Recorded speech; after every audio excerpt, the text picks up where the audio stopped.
આગામી શ્રાવણ માસ આવી રહ્યો છે ત્યારે શિવ ભક્તો અનેક કઠિન ઉપવાસો કરતા હોય છે ત્યારે ઉજ્જૈનથી સોમનાથ 3 કાવડ યાત્રિકો 800 કિલોમીટરનું અંતર કાપી 36 દિવસ બાદ આજે વેરાવળ નજીક પહોંચ્યા છે। ક્ષિપ્રા નદીનું પવિત્ર જળ કાવડમાં ભરી અને માર્ગમાં હર હર નાદ કરતા આ કાવડ યાત્રિકો સોમનાથ નજીક પહોંચતા જ ભાવ વિભોર બન્યા હતા। ભગવાન સોમનાથ સદાય તેમને પદયાત્રાની શક્તિ આપે અને સમગ્ર વિશ્વનું કલ્યાણ થાય, જીવ માત્ર સુખી બને તેવી ઉત્તમ મનોકામના સાથે ઉજ્જૈનના શિવ ભક્ત નિરંજન બાપુ તેમજ સહયાત્રી લોકેન્દ્ર ક્ષોત્રિય 3 યાત્રિકો છેક ઉજ્જૈનથી સોમનાથ પહોંચી ગયા છે। તો સાથે જ રાજકોટ સુરેન્દ્રનગરથી અન્ય 3 ભાવિકો પણ તેમની યાત્રામાં જોડાયા છે, જે સોમવારે પવિત્ર ક્ષિપ્રા નદીના જળથી ભગવાન સોમનાથને જલાભિષેક કરશે। કાવડ યાત્રિકોએ જણાવ્યું કે અમે છેક ઉજ્જૈનથી નીકળ્યા, પરંતુ ગુજરાતની સીમામાં પ્રવેશ કરતા ગુજરાતના પ્રજાજનોએ અમને અતિથિની જેમ સાચવ્યા છે। અમે મહાપ્રસાદ લેનારા ઓછા હતા અને અમોને ખવડાવનારા અનેક હતા। અનેક સંતો મહંતોના આશ્રમો તેમજ અનેક ભાવિકોએ અમારું હૃદયથી સ્વાગત કર્યું છે અને લોકોએ અમારી સેવા પણ ખૂબ જ કરી છે, જેથી સમગ્ર ગુજરાત વાસીઓના અમે આભારી છીએ। અમે દાદા સોમનાથને એટલી જ પ્રાર્થના કરીએ છીએ કે સનાતન ધર્મનો ધ્વજ સતત આકાશમાં ફરકતો રહે અને લોકો ગૌ માતાની સેવાઓ કરતા રહે, જેથી સમગ્ર ભારત વર્ષ સુખી અને સંપન્ન બનતું રહે એવી અમારી દાદાને પ્રાર્થના છે।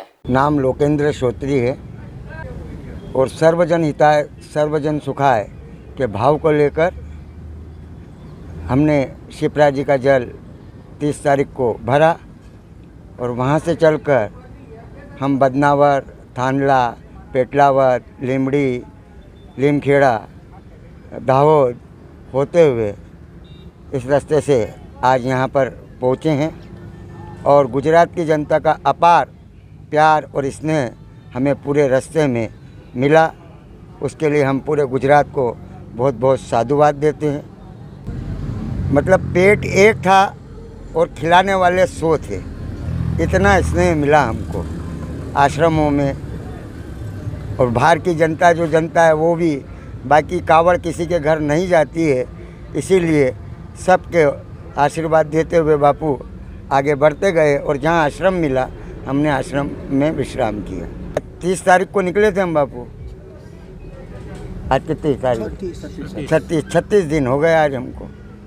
ये कष्टमय और आनंद भरी यात्रा इसको कह सकते हैं। जब चलेंगे तो थोड़ा बहुत तो कष्ट होगा, बाकी सोमनाथ की कृपा से यह आनंदमय यात्रा रही। सोमनाथ से हम उज्जैन से हम 3 लोग निकले थे और ये भाई हमारे रास्ते में मिले और ये भगत आज आए हैं, ऐसे करके हम 6 जने हो गए।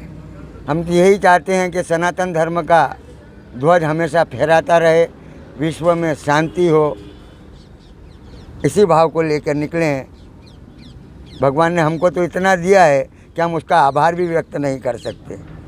ये केवल विश्व शांति के लिए और गौ माता के लिए कि दांतों तले तृण दबाकर हे दीन गायें कह रही, तुम मनुष्य हम पशु, पर योग्य क्या तुमको यही, जारी रहा क्रम यो ही यहाँ, यो ही हमारे नाश का, तो अस्त समझो सूर्य भारत भाग्य के आकाश का, और जो तनिक हरियाली बची वह भी न रहने पाएगी और यह भारत भूमि मरघट बन जाएगी।